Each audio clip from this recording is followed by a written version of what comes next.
Bom, boa noite. Hoje a gente está no ar já com quase 40 pessoas assistindo, mais uma edição do Conversa de Direito Administrativo. E o tema de hoje é poder de polícia em tempos de coronavírus. Acho que não tem nenhum outro tema em direito administrativo mais atual do que falar de poder de polícia.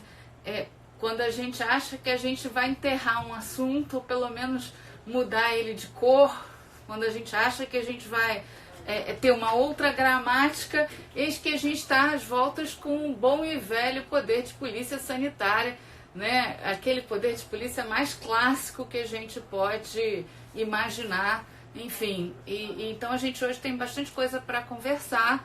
Eu vou ver se eu consigo colocar aí os meus colegas na tela. Antes disso, da gente começar a falar do tema exatamente, eu queria fazer um anúncio. Já temos um canal no YouTube, Conversas de Direito Administrativo está no YouTube, existe um canal já, e todas as outras lives, as lives anteriores, já estão postadas nesse canal, disponíveis para quem não pôde assistir no dia ou quer assistir de novo. Eu queria agradecer muito o Marco, que está nos assistindo desde a primeira, e é ele que está me salvando, ele que está encaminhando para mim as lives salvas, porque eu realmente não consigo fazer. Ele me deu uma dica muito boa de uma extensão, mas para baixar no desktop, que você consegue baixar, mas pelo que eu vi agora de tarde, eu, sendo autora, não consigo baixar, mas vocês vão conseguir, se baixarem esta extensão, que eu não me lembro de qual o nome, mas se alguém quiser postar aí, baixa essa extensão no desktop, você consegue não só assistir a live no desktop, como baixar o vídeo no final. Então é muito útil isso, mas de todo jeito, com a ajuda dele, eu consegui as lives, os vídeos integrais estão todos postados na nossa página, nosso novo canal, né? O canal do Conversas de Direito Administrativo. Uma outra coisa que eu queria falar para vocês, o que era, meu Deus, que agora me escapuliu, né? Enfim, tá tudo lá, curtam esse nosso canal, né? Acho que é uma boa maneira da gente ter... sim, é porque a nossa ideia é que a partir da semana que vem essas lives sejam feitas no canal do YouTube, tá? A gente acha que finalmente com um canal do YouTube e as lives por lá, nós vamos conseguir estar os três ao mesmo tempo na tela. A gente acha, tá? A gente ainda não conseguiu testar isso, mas aparentemente é assim que vai funcionar. Então, aparentemente, quer dizer, se tudo der certo, a partir de terça que vem, na próxima terça, estaremos nós ao vivo às 5 lá no canal do YouTube Conversas de Direito Administrativo. E outra coisa, hoje excepcionalmente às 7, porque o André, com o home office, os filhos, ele teve uma janela. A gente acha que está de home office de férias, não, a gente está trabalhando e às vezes tem alguma incompatibilidade de horário. Bom, pois bem, vamos lá, deixa eu ver se os meus colegas já estão apostos aqui pra gente. Zé, André, vamos ver se vocês já têm pedido aqui para... vamos lá. Mas é o que eu estava falando, enquanto eu não consigo achar o Zé. Tá aqui. Vamos ver. Você acenou, eu acenei para você, André, mas eu não consegui botar você. O que é o ponto do poder de polícia? Eu só vou falar um pouquinho para os nossos alunos de graduação. Muita gente em Direito Administrativo 1 ainda não viu poder de polícia. E o que é o poder de polícia, né? Sim, classicamente. Eu diria para vocês que se eu tivesse uma atividade clássica para o direito administrativo tratar, seria poder de polícia. Poder de polícia e serviços públicos são assim o que a gente tem de mais clássico no direito administrativo. E o que é o poder de polícia? Esse nome que eu não gosto, esse instituto que por mim, a gente vai falar disso um pouquinho mais tarde, por mim eu já tinha enterrado, mas a realidade sempre está aí para dizer que a gente não pode se apressar com as coisas. O poder de polícia, para quem não sabe, tem uma definição antiguinha tinha lá no Código Tributário Nacional, acho que artigo 98 do CTN, poder de polícia é uma atividade do Estado de limitação e ordenação da vida privada, dos interesses privados, das liberdades individuais em favor do bem coletivo. Os espanhóis usam uma definição que eu acho excepcional, que é poder ordenador. Na verdade, assim, melhor que poder de polícia, que evoca muito uma face autoritária do Estado, a ideia de poder ordenador do direito espanhol é bem o que é o poder de polícia, a atividade do Estado de disciplina das liberdades individuais em favor do interesse coletivo. E pela definição, vocês estão vendo que é uma quantidade enorme de coisas que o Estado faz, né? Então, muita coisa é poder de polícia, e o que a gente está... vamos lá. E o que vendo agora, nesse momento, é o poder de polícia no seu esplendor, né? Oi, André. Entrei. Entrou. Tá bom. Né? É o poder de polícia no seu esplendor em que sentido? Vocês devem ter lido que parece que o prefeito de São Paulo mandou confiscar a produção, o governador de São Paulo mandou confiscar a produção de uma fábrica. Ou pensando aqui num outro viés, que é a quarentena. Quer dizer, a gente não está oficialmente em quarentena, mas a gente não está nesse ponto, mas você poderia imaginar, é possível que a administração pública, o Estado, baixe uma medida em que proíba determinadas pessoas de circular na rua? Quer dizer, a liberdade de ir e vir mais básica, né? No poder de polícia, você pode chegar nesse ponto. O poder de polícia ele vai lidar muito próximo com valores do direito constitucional. A gente volta... Essas coisas nem são inéditas. A revolta da vacina, lá no início do século passado, A revolta da vacina foi por conta de medidas sanitárias, de obrigação de vacinar. A gente não tem muito tempo com a questão da dengue.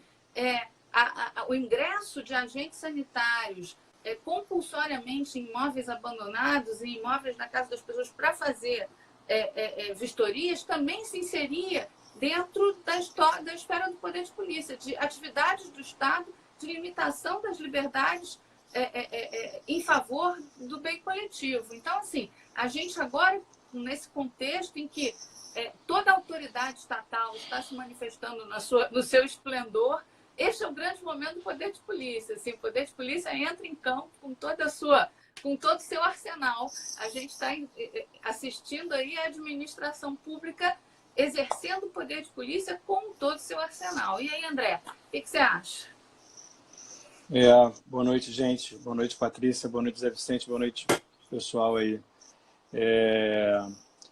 Realmente, a gente está vivendo um renascimento do poder de polícia, né? Eu também achava que ele ia morrer, né? Quando eu li o Direito Administrativo Ordenador lá do Carlos Aria, né? Me convenci disso e ensino isso para os meus alunos, né? Que é um conceito em extinção, né? Que está lá no artigo 78 do Código Tributário Nacional, né? Mas é mencionado, né?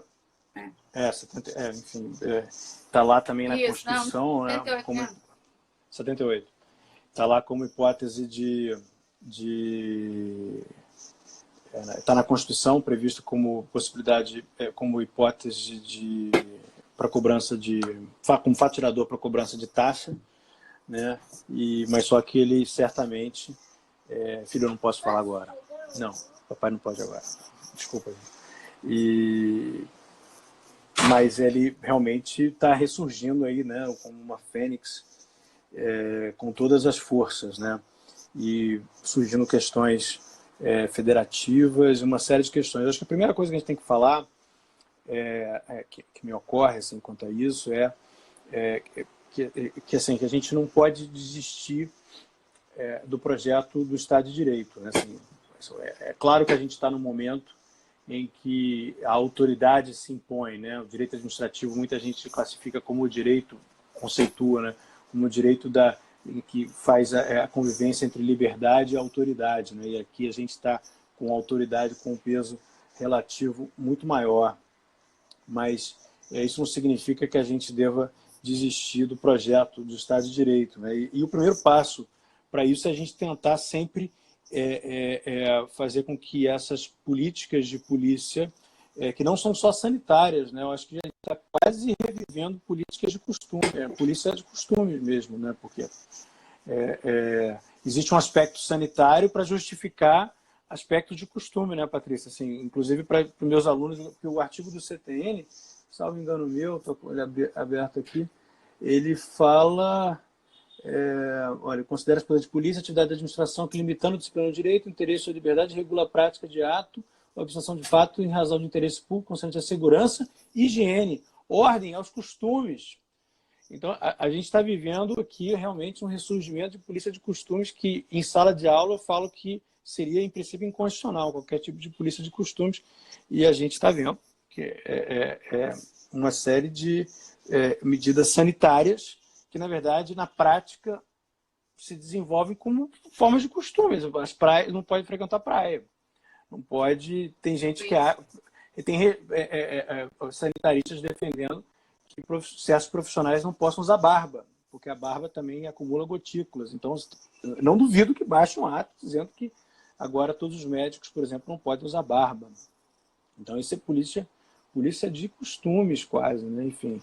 E esse aumento desse peso relativo, né? Acho que assim, acende um sinal amarelo, assim, porque esse esplendor dessa autoridade, né? Assim, essa autoridade que se sobressai, a gente tem que ficar atento para que a gente não desista do projeto do Estado de Direito, né? A gente precisa fazer com que isso seja algo justificável perante a juridicidade e que seja proporcional, né? Para usar a linguagem do direito constitucional.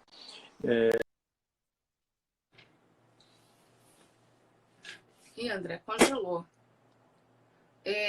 Só para, assim, quando a gente fala que a noção de poder de polícia deveria ser substituída, na verdade, assim, em nenhum momento o Estado deixou de exercer essas atividades. Quer dizer, a atividade ordenadora do Estado, ela é uma enorme parte... caiu. Ela é uma enorme parte do que o Estado faz.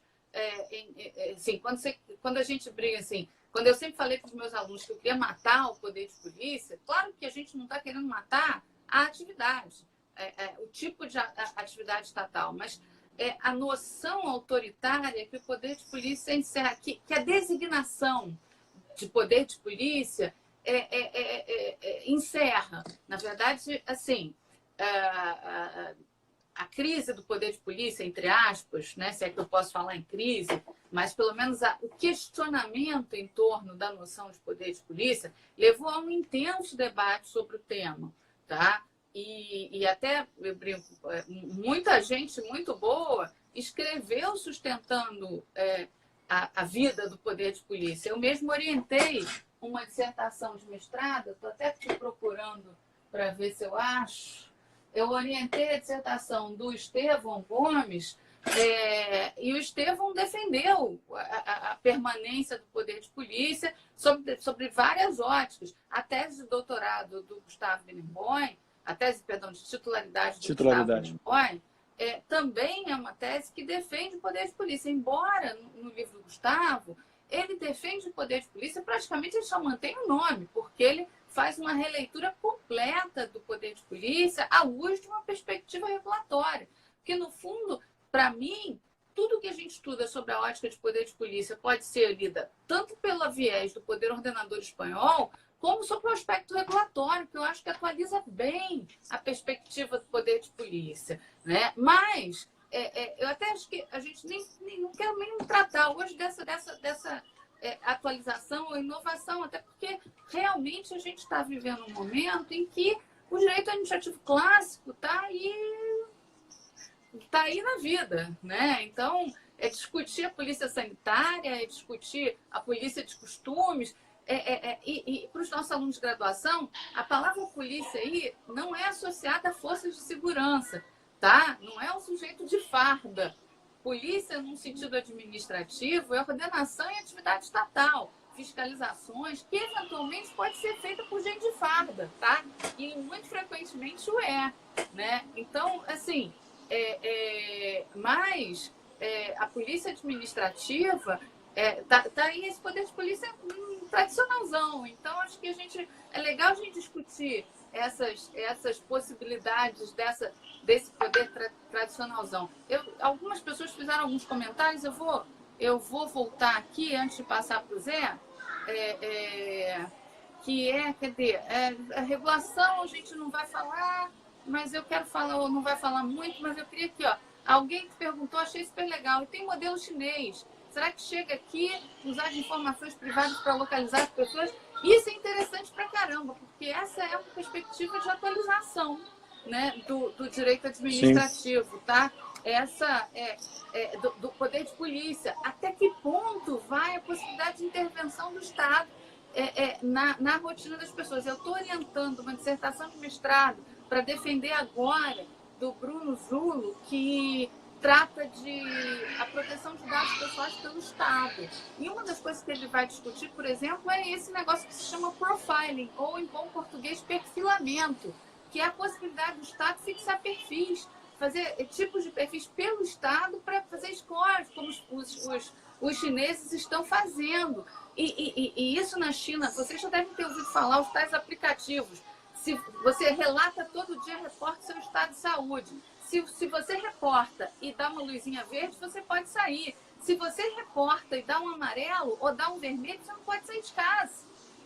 Né? A China está usando aplicativos desse jeito. Isso é poder de polícia tradicional com inovação tecnológica. Esse casamento para o Estado fazer isso vai dar muito pano para manga. A gente vai ter muito desafio pela frente para lidar com digamos assim, esse aparato autoritário do Estado com essas inovações tecnológicas que ele agora pode usar.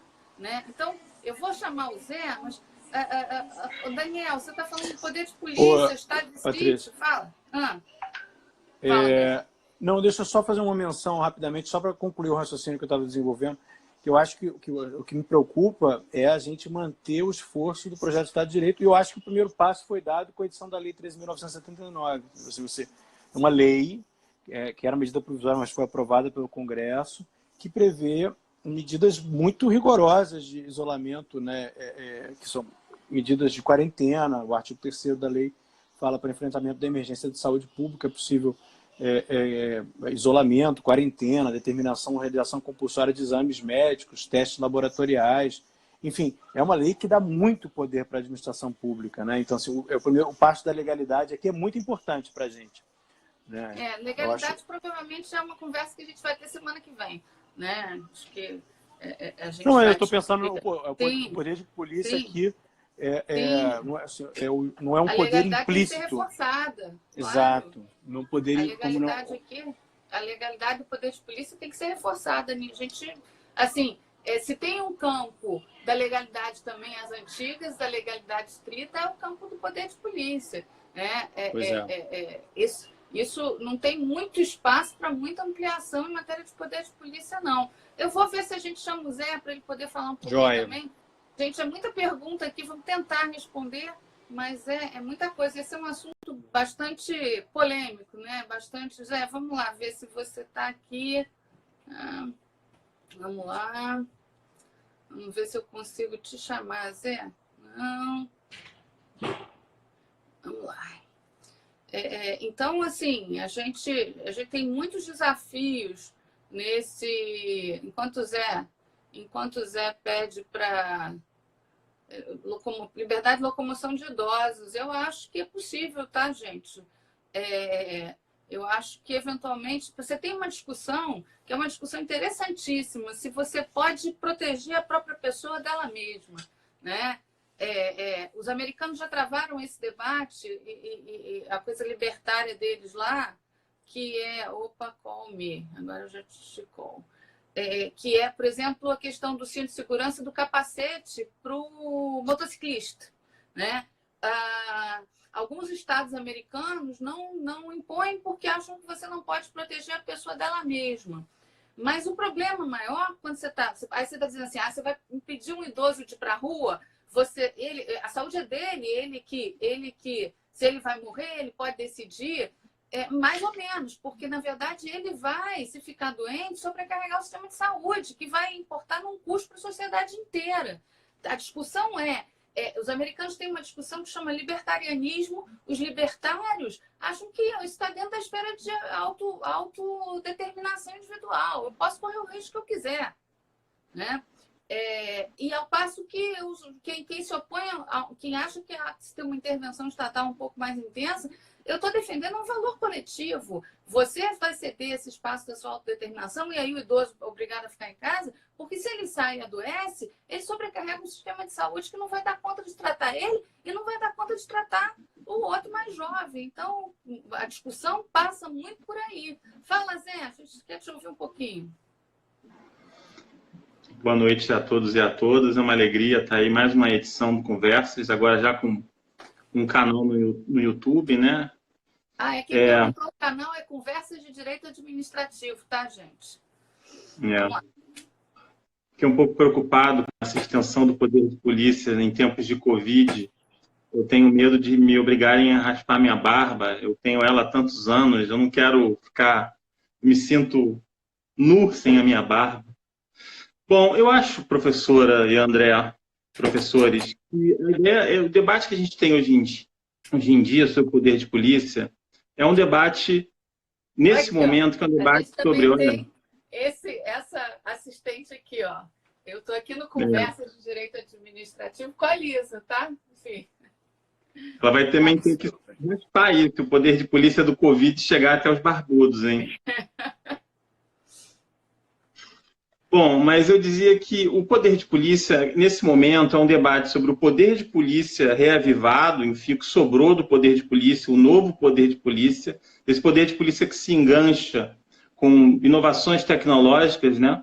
E é também um debate sobre o estado de exceção, ou o debate sobre exceção no direito, porque é um momento tão atípico, tão excepcional, que começa a legitimar, pela circunstância da exceção, uma série de medidas, uma série de instrumentos que, numa situação ordinária, seguramente não seriam admitidas, né?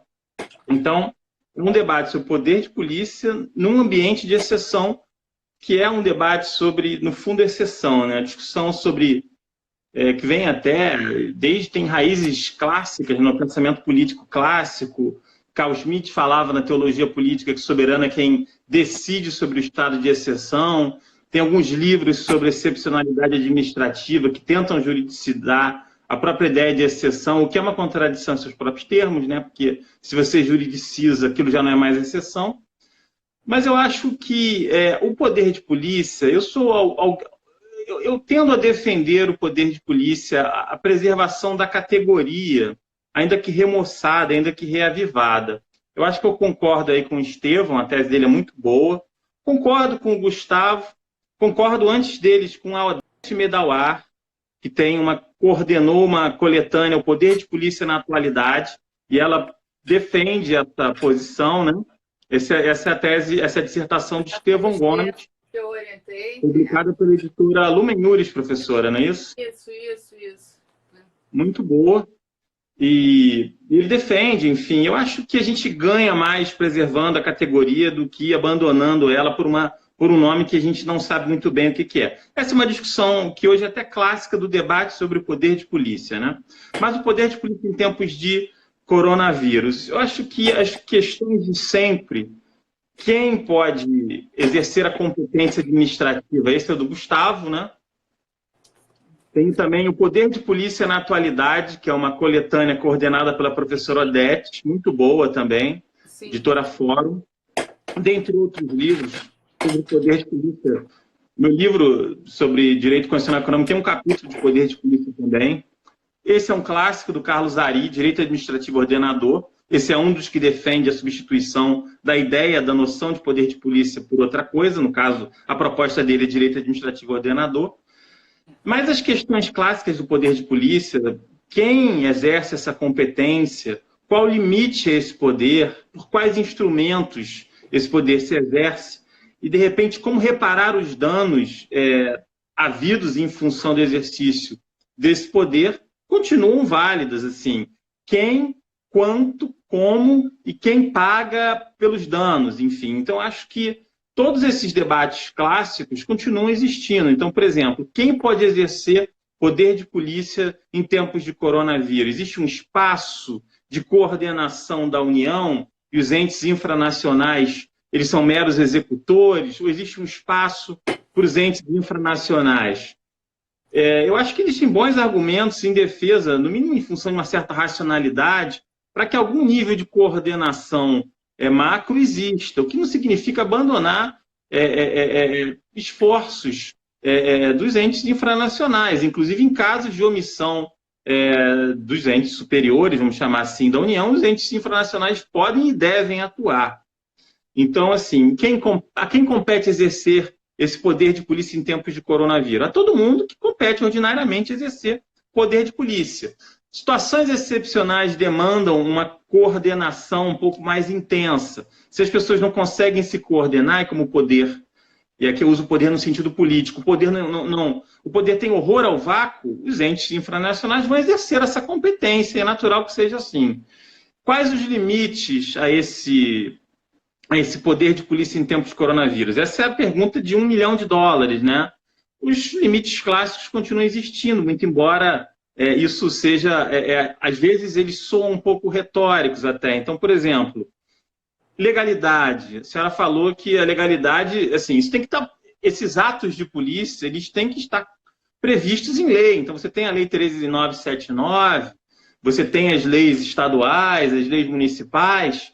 Tem que prever, de alguma forma, isso. Tem que ter uma base legal para esses atos de polícia. Não é uma coisa, digamos, inerente à administração em certo nível, né? Então, legalidade, algum nível de devido processo, quer dizer, claro, requisição administrativa, é um tema que está ali na zona cinzenta entre o poder de polícia e a intervenção do Estado na propriedade. É uma manifestação de um poder do Estado, né?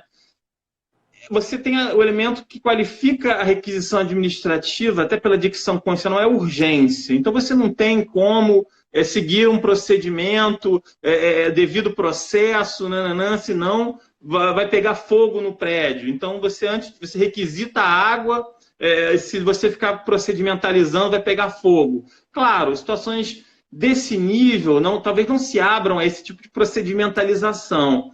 Mas você vai requisitar coisa no hospital, algum ato administrativo, algum nível de racionalidade procedimental tem que ter. Não é um negócio do tipo, vou sair entrando e, claro, vou gravar a minha live para bombar, né, para conseguir capital político em função disso. Isso é muito bizarro, né?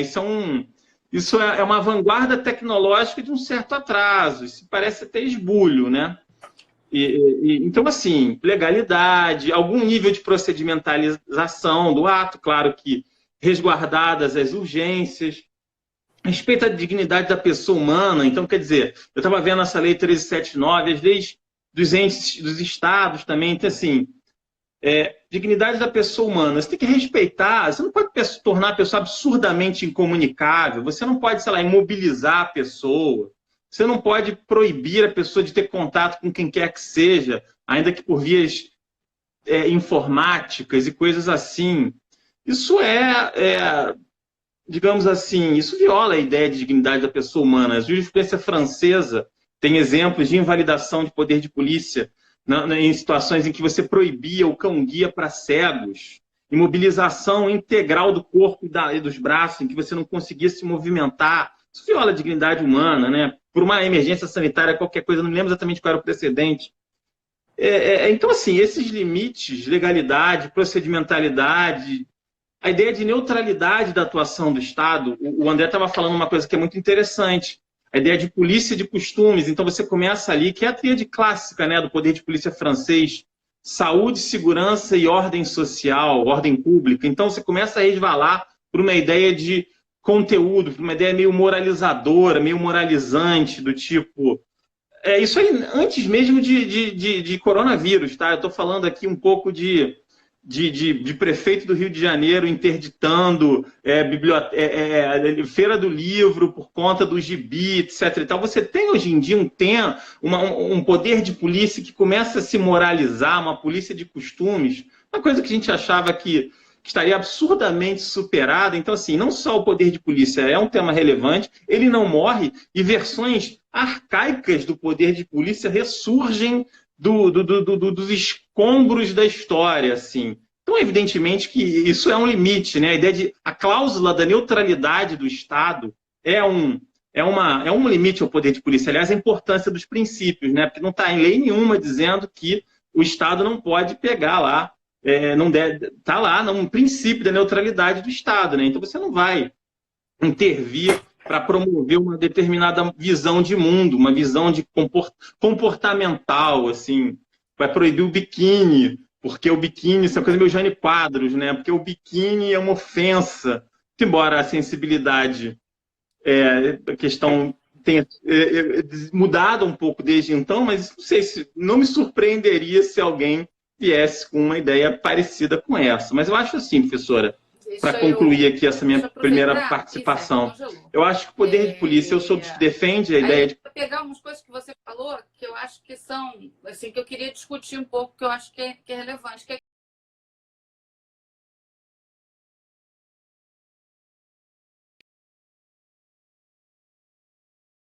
é com relação ao poder de polícia, em relação à competência para o exercício do poder de polícia. Quem tem competência para exercer poder de polícia é quem a lei quem pode legislar sobre o assunto. E é por isso que o Zé falou que tem uma enorme zona cinzenta de superposição eventual, né? Quem disciplina a ordenação do espaço urbano é praticamente a prefeitura, é o poder público municipal, é ele que dispõe sobre, por exemplo, o funcionamento do comércio.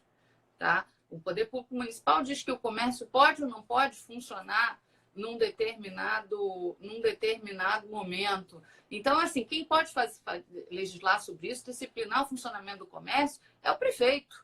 Poderia um decreto federal dizendo que tem que abrir o comércio? Não pode, não. O presidente estaria exorbitando da sua competência. Não editou este decreto porque não poderia ter editado. Não cabe à União disciplinar o funcionamento do comércio, porque essa é uma atividade municipal. Transportes intermunicipais, cabe ao Estado disciplinar. Então, assim, a gente tem uma série de discussões num momento como esse, de necessidade de coordenação, mas a gente tem que imaginar que essa coordenação passa no exercício do poder de polícia por quem tem competência para legislar por determinada matéria. Quem pode legislar sobre um determinado assunto é que pode exercer poder de polícia neste assunto. Logo, como há muitas zonas de superposição e muitas competências concorrentes, muitas competências comuns, por exemplo, saúde é uma matéria de competência comum. Os 3 entes da federação podem legislar sobre saúde. É serviço público? mas no que diz respeito às matérias de sanitária, a questão sanitária é competência concorrente do Estado com a União, a União com o Estado. A União pode disciplinar normas gerais e os Estados as normas específicas em competência sanitária. Mas algumas coisas que vocês perguntaram aqui, e eu vou ouvir o André sobre isso, que é a questão da delegação e dos ciclos de polícia. Os ciclos de polícia têm um enorme apelo aí, uma popularidade grande, e eles, de uma certa maneira, foram construídos, essa teoria foi construída para discutir a questão da delegação. Eu não vejo problema nenhum em delegação de poder de polícia, nos limites em que ela não envolva o exercício de autoridade decisória pelo particular. Todas as atividades materiais, todas as atividades executórias, etc., são perfeitamente delegáveis. Você pode usar o poder de polícia para isso, o ciclo de polícia para isso, mas, enfim, eu acho perfeitamente delegáveis. Daiane perguntou se o poder ordenador é só um nome, se a diferença é só de nome. O Estevão, na dissertação dele, faz exatamente a crítica. A gente está querendo uma discussão, nosso problema é só terminológico, se eu estou querendo só mudar o nome, a essência é a mesma. Eu acho, em parte, o problema é terminológico, sim, Mas, em parte, eu acho que a questão terminológica embute um enorme simbolismo, né, do poder de polícia como uma atividade estatal, de presença estatal autoritária. Eu acho que mudar o nome já por si tira uma carga autoritária. Então, assim, a questão também é terminológica, para alguns ela é só terminológica, mas eu acho que ela não é só terminológica. O terminológico é a ponta do iceberg do problema.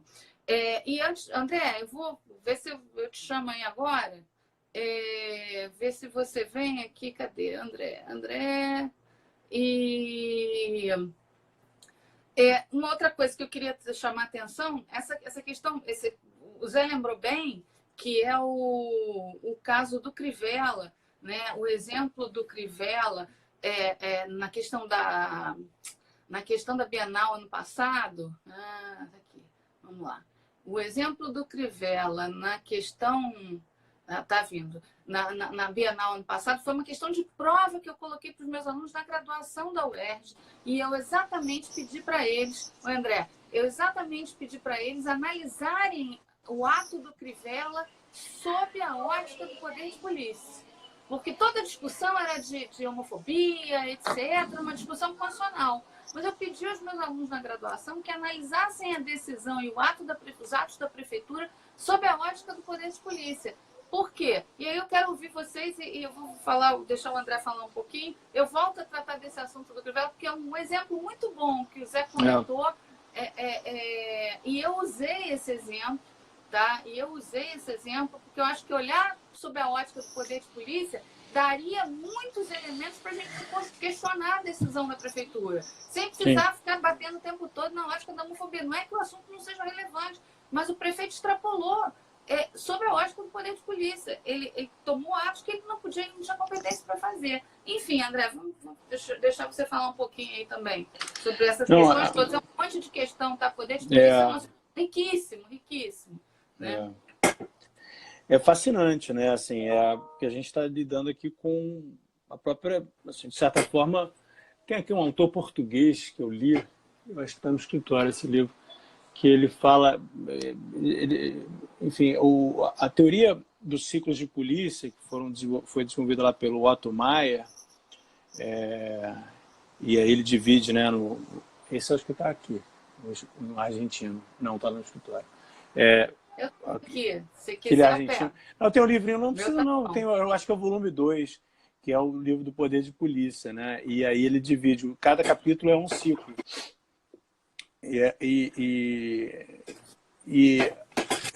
Exatamente esse. Não é o poder de polícia?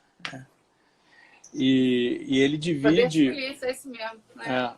E aí você vê que cada capítulo é uma etapa do ciclo, né?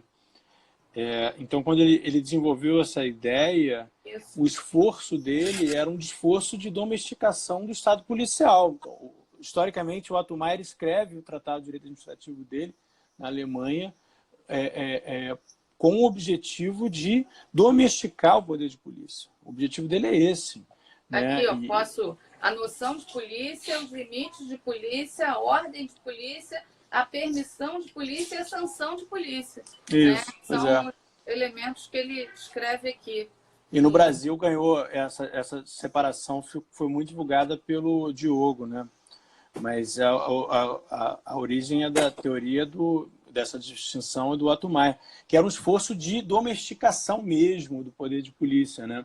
E aí o ponto que eu queria mencionar, que eu acho, eu gosto demais de estudar estado de exceção, sabe, de estudar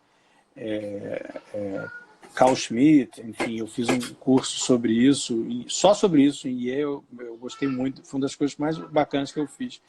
E eu acho assim, o Zé Vicente falou uma frase assim, que o esforço de domesticar a exceção, de juridicizar a exceção, prever a exceção, é uma contradição em termos.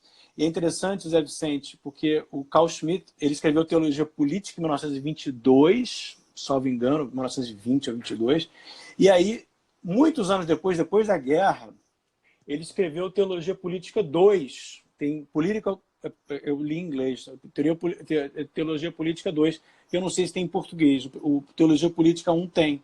E aí, quando ele escreveu esse livro, ele já era enfim, já era persona não grata na comunidade acadêmica, eu era odiado por fato de ter sido nazista, de fato foi, de fato mereceu essa reprimenda, mas o argumento dele que é interessante é que ele escreve dizendo que a Constituição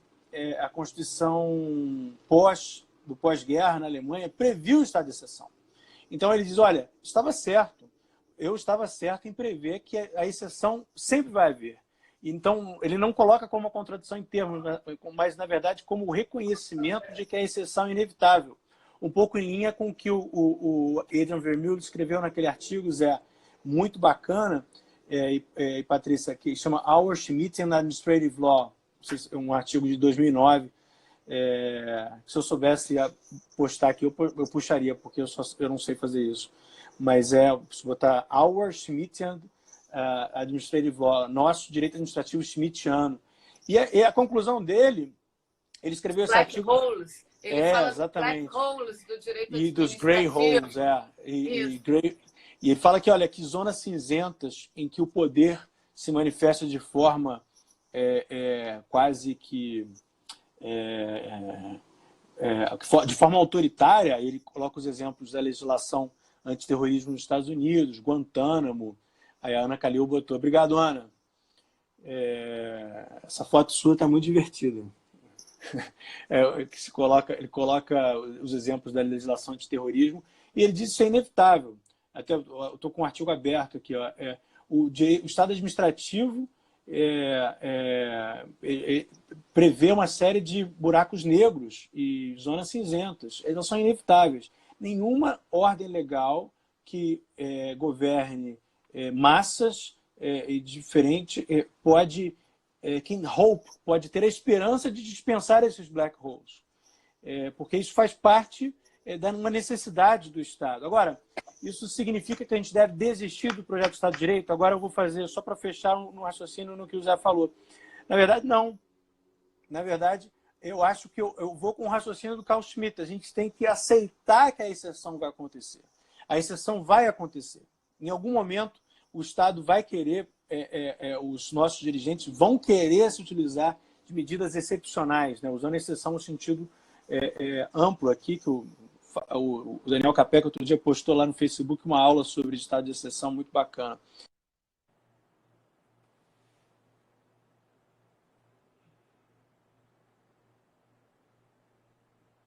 Poxa, voltei? Voltou. Voltei. A exceção vai acontecer, não tem jeito. Eu acho que eu leio o Adrian Vermeulen assim, o Gustavo faz uma crítica muito dura a isso, né? Eu penso um pouco diferente do Gustavo, eu penso assim, a exceção pode acontecer. E como a exceção pode acontecer, a gente tem que antever e tentar domesticá-la. Como que a gente domestica? Tentando procedimentalizá-la, tentando prever que ela seja circunstancial. Aí o Zé Vicente falou, ilegalidade, mínimo de devido processo legal, concordo. Eu coloco mais alguns, temporariedade, né? Acho que ela tem que ser temporária, assim, ela tem que ser circunstancial, ela tem que ser focada naquele elemento, naquela circunstância que chamou por ela.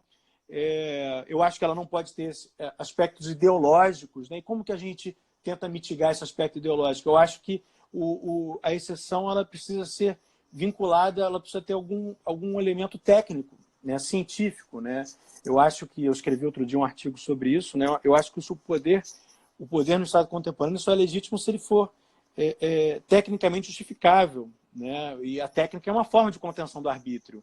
Então, assim, dizer que deve haver quarentena só é legítimo porque a ciência está quase unânime em dizer que isso é o caminho eficiente para achatar a curva do coronavírus. Então, se não fosse, não seria legítimo. Ponto. É simples assim.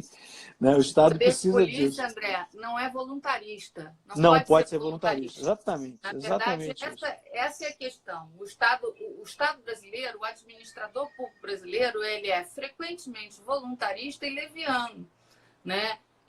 Ele decide porque ele decide. Ainda subsiste muito isso entre nós, tá? Infelizmente, o presidente da República tem dado vazão um pouco a esse voluntarismo. Mas ele está longe de ser caso único, tá? Se você pega as administrações municipais, há uma enorme quantidade de voluntarismo. E é isso, o poder de polícia, como de resto, toda ação da administração não comporta voluntarismo. A decisão tem que ter uma base. A decisão não é quero porque quero do chefe, da autoridade encarregada de decidir. Isso vai um pouco também, pega um pouco o ato do Crivella lá, de recolher os livros na Bienal. Ali havia um enorme voluntarismo. Né? E é muito comum que isso aconteça. Primeiro, o voluntarismo norteia a decisão. Depois, você sai correndo para fundamentar. Depois uma inversão. Arruma-se um fundamento de fachada. Né? Então, isso é muito corriqueiro nas decisões administrativas. O sujeito decide e arruma o fundamento depois. O voluntarismo aí no seu esplendor. Desculpa, eu te cortei. Vamos lá. Não, é isso mesmo. Era isso mesmo. A última observação que eu tenho para fazer, o tempo está acabando, é que eu concordo com você, que eu acho que não na provocação do Dayan, não é uma questão somente de nomenclatura, sabe? Eu acho que faz parte de um projeto. Assim, o nome é importante, né? O nome significa alguma coisa, né? E eu acho que a ideia de poder de polícia era a ideia de um poder discricionário e voluntarista. Né? Então não faz sentido que a gente use essa menção voluntarista para justificar alguma coisa que não pode ser voluntarista, de jeito nenhum. Por isso eu preferiria abandoná-lo também. Também, poder ordenador, regulação, acho que a gente se vira bem com essas duas coisas. Embora eu reconheça que num momento em que as medidas são mais intensas como agora, o poder de polícia veio bem acelerar, né? Ele comporta bem esse... E, Daniel, não vejo problema nenhum, tá? Em que o poder de polícia seja mais severo que os institutos de crise. Eu não sei o que você tá chamando de mais severo, mas são restrições que são típicas de autoridade estatal. A gente vai discutir, eu e você, sobre isso, mas o Estado, e esse é um tema que eu e o Daniel a gente tem uma interlocução a respeito, o Estado, nesse momento do pêndulo, né, do movimento pendular, o Estado está voltando. Eu achava que esse Estado que a gente está vivendo agora, no mundo inteiro, estava meio enterrado, né? E aparentemente está não, assim, Estado Nacional, fronteira, fecha a fronteira, não tem estrangeiro, nossa, não deixa portar navio. Essas são cenas que eu já não imaginava ver mais na vida, tá? Eu assim, achava que o mundo sem fronteiras estava por aí e a gente está vivendo uma coisa contrária. É verdade. Então, o mundo está se fechando. Eu acho que o poder de polícia assim, o poder de polícia tradicional, com seus instrumentos todos, está em linha de consonância com esse estado que a gente está agora vivenciando, experimentando, voltando, digamos assim, né? Vou chamar o Zé, enfim, para ele falar um pouquinho. Boa noite, gente. Valeu. Obrigada, André. Tchau. Até a próxima. Tchau. Até a próxima. Deixar o Zé aqui falar um pouquinho para ver o que ele acha dessas como prever tantas limitações antes das circunstâncias que justificarão. Eu acho que as circunstâncias estão aí, Daniel. Quando foi a última pandemia? Mas as circunstâncias estão aí. Enfim, eu não sei. Te juro que eu não sei. Zé, cadê você? Eu não sei se a gente... Eu tenho que te chamar aqui. Eu não sei se a gente tem que... Enfim, que é o que a gente está vivendo. Acho que não tem muito mais diferente do que vai surgir. Pode piorar? Não tem dúvida. A gente tem uma expectativa. Oi, vamos ver se você volta a transmitir ao vivo. Pode piorar, mas eu realmente acho que os fatos estão aí já. Né? E aí, Zé? Olha, eu volto ao meu argumento de que nada do que a gente está falando aqui é exceção de verdade. Exceção é uma coisa que é imprevisível. Se você começa a prever e começa a juridicizar a exceção, aquilo é uma anormalidade domesticada. Vou te fazer uma analogia. Tem um animal doméstico, seu cachorrinho. Tem um animal selvagem que você controla. É o tigre lá dentro da gaiola lá do cara do Tiger King, que é um documentário do Netflix. e tem o bicho que você nunca viu na sua vida, extremamente violento. Essa é a verdadeira exceção. O direito administrativo, os contratos administrativos, o poder de polícia, a gente vive num mundo de falsas imprevisões, de falsas emergências. Eu estava discutindo outro dia isso.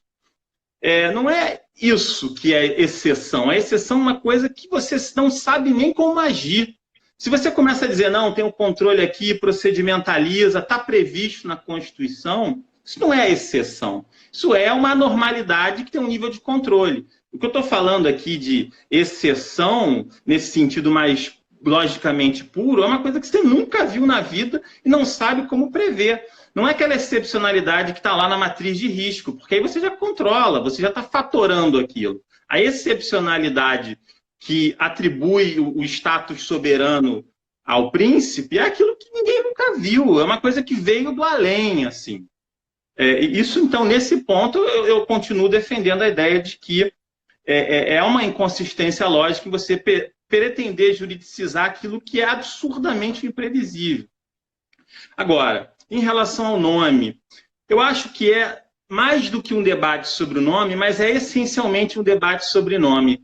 Porque as pessoas estão buscando afastar fantasmas do passado com o nome poder de polícia, que é a ideia do estado de polícia. Só que se você diz, é poder de polícia, só que esse poder de polícia que a gente trata hoje não é o poder de polícia do estado de polícia, você resolve um problema e você não cria outros, porque não existe uma noção assentada do que você vai colocar no lugar de estado de polícia. Argumento da Odete Medawar, muito pragmático, muito singelo, muito verdadeiro. Você tem séculos de elaboração jurisprudencial e doutrinária usando o nome poder de polícia, ou polícia administrativa, ou o que seja. Você vai recuperar essa informação como se cada autor propõe um direito administrativo ordenador, limitações à liberdade de propriedade, o professor da PUC São Paulo, tem um monte, ablações administrativas, tem os espanhóis que falam uma coisa, cada autor propõe uma coisa. Cada autor propõe uma coisa para dizer coisas que não são muito diferentes de um poder de polícia modernizado, democrático, etc, etc, etc. Então a gente vai fazer o quê? A gente vai substituir um conceito absolutamente estabilizado no tempo e na jurisprudência e na doutrina por uma coisa que pode até ser que você ganhe alguma coisa, mas esse ganho é incremental em relação a você dizer poder de polícia, fazendo a ressalva de que nós não estamos falando de um estado de polícia. Então, eu acho que o ganho é muito incremental para você conseguir eficientemente, pragmaticamente, trocar o nome do poder de polícia. Veja que são vários autores propondo vários nomes e nenhum deles ganhou esse debate. Em relação aos ciclos de polícia, é um argumento que vem do Otto Maier, mas que se incorporou no Brasil, vou usar aqui uma expressão da Maria Fontão Zago, que é lá da orientanda do Floriano, né, advogada do História do Floriano, ela chama isso de drible. Quer dizer, essa ideia de você, já que você não pode delegar o poder de polícia a entidades privadas, você cria um drible, você dribla essa impossibilidade, criando umas categorias, né? E aí, então, não, mas isso aqui você pode. Então, ela chama isso de drible. E, enfim, em relação à delegação, é um tema clássico, né? Eu acho que pode, desde que não haja conflito de interesses, né? E desde que esse poder de polícia que se delega a, por exemplo, a uma estatal não seja uma estatal interventiva, porque aí geraria um problema concorrencial. Tem a petição de amicus curiae do REG, no caso da BH Trans, e eu acho, sinceramente, que essa jurisprudência vai mudar no Supremo, aliás, já está mudando, né? Com alguns limites e tal, e com alguns votos dissidentes, mas eu acho que o Supremo vai permitir a delegação de poder de polícia em entidades, pelo menos as estatais, porque não faz sentido você não poder fazer isso. Mas, enfim, esse é um tema importantíssimo, né? Como diz a Odete, está na fronteira do direito, né? Assim, está discutindo o que é jurídico, o que não é. Essa face mais pura e dura do direito administrativo, né, que é exercer poder sobre o corpo, a liberdade, a propriedade das pessoas, é um tema fascinante. Eu acho que é um tema que nunca vai ser superado. Eu não acho que essas coisas são esquecidas. Eu acho que surgem novos nomes, novas formas de se entender, surge até nova tecnologia lá, vigilância digital, etc. e tal. mas é uma coisa assim, tipo Roma. Roma foi destruída várias vezes e reconstruída em cima da Roma antiga. Então, o poder de polícia ele vai morrer e ressurgir, e você vai ter sempre sedimentos do antigo poder de polícia. E o exemplo é isso, né, Patrícia? Você está tendo poder de polícia de costumes em 2020, né? Então, assim, o tema é relevante e ele vai morrendo e renascendo a cada geração, a cada década, a cada ano, assim. A cada Enfim, pandemia, a a cada cada pandemia, crise, né? a cada crise econômica, e seja lá mais que a gente ainda vai experimentar. A gente está acabando, né? Na verdade, assim, como a gente viu, tem muitas questões relacionadas ao poder de polícia, é um tema e que a gente ainda está no meio do assunto, quer dizer, a gente ainda vai ter muita discussão aí no próximo mês, né? Ou quiçá mais tempo da hora, assim. Então, a gente... Esse é um assunto que realmente, assim, é da hora. É um assunto que... E não dá para a gente exaurir isso, mas acho que deu para a gente trocar boas ideias, né? Enfim, queria agradecer aí os mais de 130 pessoas que estão assistindo a gente. Muito obrigada. Essa iniciativa que a gente fez primeiramente para os nossos alunos de graduação que estão em casa sem ter aula, então é uma chance da gente continuar conversando sobre direito e acho que nesse momento que a gente está vivendo, a gente poder conversar e falar e trocar ideia é extremamente importante. Então, eu queria agradecer a audiência de vocês, a gente está fazendo isso com o maior carinho e a gente está muito satisfeito de poder estar conversando. E aí eu lembro, os vídeos estão no nosso recentíssimo canal, né, Conversa de Direito Administrativo no YouTube. Curtam lá, assistam quem não pôde assistir as outras. E até terça-feira, pode ser que na terça a gente já consiga, é a nossa intenção fazer essa live direto no YouTube. A gente avisa para vocês. Muito obrigada e uma boa noite. Bom fim de semana para vocês e fiquem em casa. Beijos, tchau, tchau.